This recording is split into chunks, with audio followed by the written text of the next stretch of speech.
had a chip on my shoulder, and I was just, on ecstasy and drinking and just caught up in a bad vibe, which led to, because this the other situation. I'm sure we gonna speak on this. So let's get past the bullshit to the, you know what I'm saying.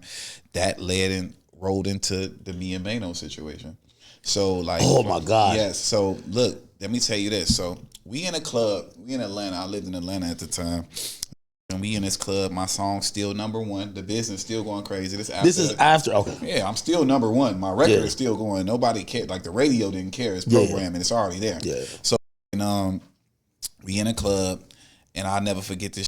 Like this back when Atlantic Station was popping in Atlanta, or whatever. I was living in the 12 condos or whatever over there, and we were like 30 deep again, but we were all on ecstasy. What type of you can't be 30 deep and niggas taking this. But this what it really was though. We were 30 deep, but they wasn't on moving tactical. They wasn't for me.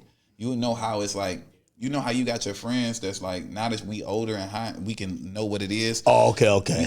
They just wanted to be in the mix. I'm the poppin' nigga. They wasn't like willing to like scrap it out for me or do this, that, and the third. They all wanted to be artists. They all wanted to be, but you look strong in strength of numbers, but really maybe only 4 of them will scrap for you. Exactly. The rest of them gonna be like, oh shit, what the fuck going on? Yo, y'all niggas stop. Exactly. They're the breaking uppers. They ain't squabbling. So if you remember, Maino was on a business remix on my song and all that other shit, because like, and I fucked with Maino or whatever. He's like a big bro at the time, and fucking we in the club. I'm on ecstasy. I'm wilding out and shit. Like I perform the business. I'm kissing fat girls on stage while I'm performing. Like I'm wilding out. Yeah. But because I got a chip on my shoulder. This shit just happened to me. I'm trying to show nigga, I ain't no bitch. I'm back outside. Yeah, this, that, and the third. You ain't running. I had security, the whole shit.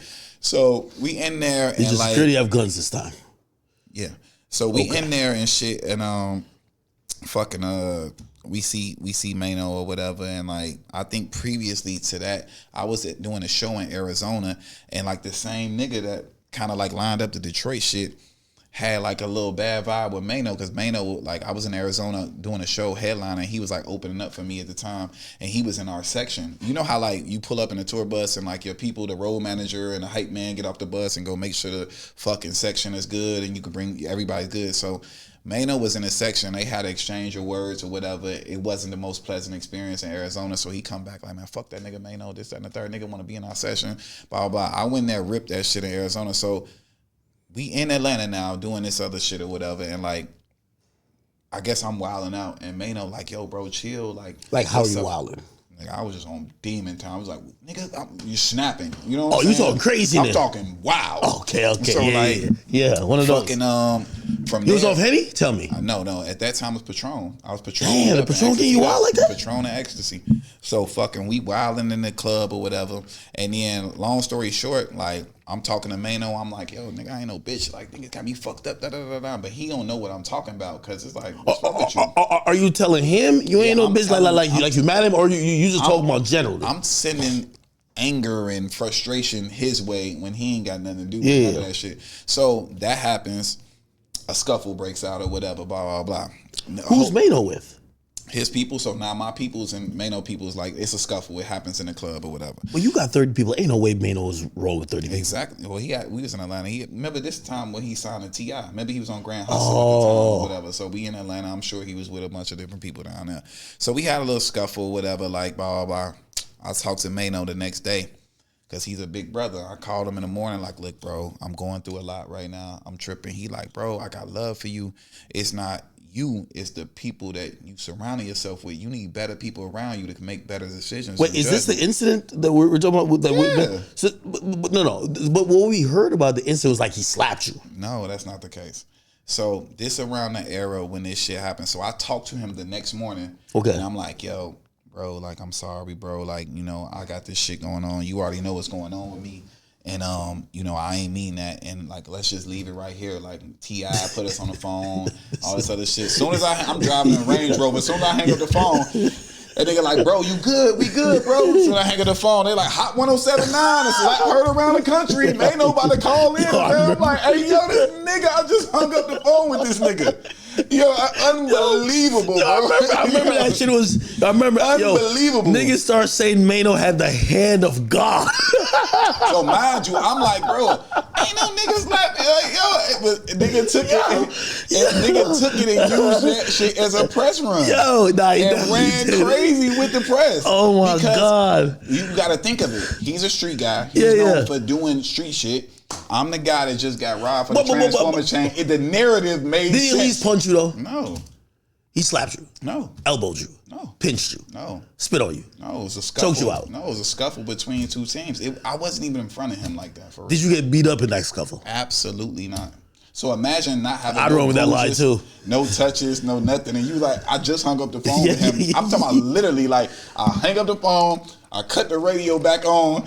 They like Hot 107.9, slap heard around the country. Like they're about to call in. Yo, when he told the story, I think he said he slapped you mid sentence. I was just like, yo, it was so vivid. I was like, God damn. No. I think everybody's scared of Maino. No, but that wasn't the case. And then, you know, at that point, I was just like, damn, like.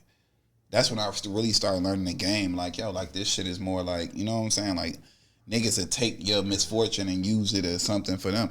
And I mean, shit, I really didn't have no, like I felt the way about it because he used it as a PR run and whatever. But I seen Maino recently. Like, it's no, like we don't really got no friction and no static or whatever. You know what I'm saying? Did that turn into subsequent things where now people, because that's also what I realized. It was over at that point. Right? It was over. It was over at that point. What do you mean? Shit, like the game just kind of like turned on me. The label side, I was just in a midst of, I was just in a bad bag at that point, and it just wasn't cool. And that's when it started. Like, yo, like. Did you also feel like when you, because. Like and I hate to bring him up in this context. So there's a rapper from Jersey. His name is Skinny from the Nine. Okay. He went through a very unfortunate run where like people were running up on him, and once they see like 2 videos of like people either like beating him up or like pressing him, everybody who didn't have a name was just like, you fooled. Yo, I gotta see this nigga to go get mine off too. See, but I never moved like that, and I was the sexy nigga. I was the nigga with all the chicks, so it wasn't like Skinny from the Nine was. Respect to him, and he's reached out to me before or whatever. I remember he was signing hit code to LA Reid, shout out to LA, and fucking he was portraying a different image. Okay, yeah. To me, it hurt me even more because it's like I'm the nigga with the bitches. Yeah, I'm not on that type of time. Well, as fans, we always thought that. Maybe like you never talk tough like on music, but maybe you was just that nigga who you're high off fame and money. Like, yo, man, all y'all niggas in here is bitches. I get all y'all killed, nigga. I got all the money in the world. You know how some niggas talk like that. I promise you, I'm the same nigga that I am today. Super humble, super chill, laid back. But I do feel like when a fortunate situation happens, it does put a chip on your shoulder to where like you trying to overly prove, and you young, so like I was trying to prove at that point, like I ain't no bitch, like you know what I'm saying, and that's how them little dumb shit. Like if I didn't go through the situation in Detroit, and it wouldn't have nothing to do with me. So imagine taking a super L and it don't got nothing to do with you. It's like your man's did it. Yeah. Lil Booms, it had something to do with it or whatever. Yeah. Like it's like damn, like I was carrying the weight, and the man that had something to do with it was my brother. He lived in the house with me. You know what I'm saying? Like so, it was. It always happens like that. Low, like, yeah. and in the end of no matter, even if you're like, I get the explanations. Nobody's gonna realize, hey, probably the same guy who was kind of involved in the first situation. He has some bad blood, or maybe he communicated whatever type of way. But you're the name. Niggas is only gonna talk about you. It was so bad that this nigga, the same nigga, went and did diss songs about me after all this shit went on. For real? Yeah, like because it wasn't cool to be around me like that. God damn. But no other like incidents happened after that. No, that was it. It wasn't none of that. Okay, so everybody started switching up on you, and I'm wondering what your mindset is at that time. Are you saying, "Fuck, this shit is over, bro"? It's like I'm in hip hop purgatory. Cause like fucking, I'm a wealthy guy. I'm a multi-millionaire, but nobody's fucking with me. I got these great records. I got millions, but it's just like a bad look to be around me. So I'm just like in a sunken place. Like I'm just in a weird spot. The label, unfortunately, Charlie Walk gets fired in the midst of all this. He ends up leaving Epic, the guy who signed me, while this shit is going on. And so it's a regime change. And labels are like baseball. New coach, new players. And I'm not in the right light. So fucking they came in and they was just like, yo, Charlie called me to the office and was like, yo, I know you went through all this shit. You're my guy. You still got all these #1 records. And he said some wild shit to me that at the time didn't make sense. He like, yo, I'm leaving the company. He didn't tell me he was getting fired. He like, I'm leaving. But I had all the artists that I care about come have personal meetings with me, you know what I'm saying? Because I signed you. He like, but you're different. He like, I don't give a fuck. I'm not worried about anything that happened with you, all this bullshit that's on the internet. You're going to be great because you know melody. You know what a great melody is. And I'm sitting there like, nigga, you're basically telling me I'm dropped from the label. Yeah. But I know melody. Like, what the fuck is going on? And fucking, that was it. That was our last conversation. And then the new regime came in and I ended up parting ways with Epic. And then shit, now I'm really in the second place. And that's how I went. Okay. I remember seeing you. Well, I think I'm probably fucking on timeline, but Love and Hip Hop. Okay, yeah, that's 2014. So in between so now I got all this money, but I'm living in a fucking house. What year is this? This is like 2010. You know what I'm saying? This is between 2010 and 2012. So these 2 years, like I'm living in this. I got crazy house, $35,000 a month type house. Jesus Christ! Everybody living with me. What was you living at? At that time, I was living in LA. I was living in fucking Woodland Hills, and then I was living in Tarzana.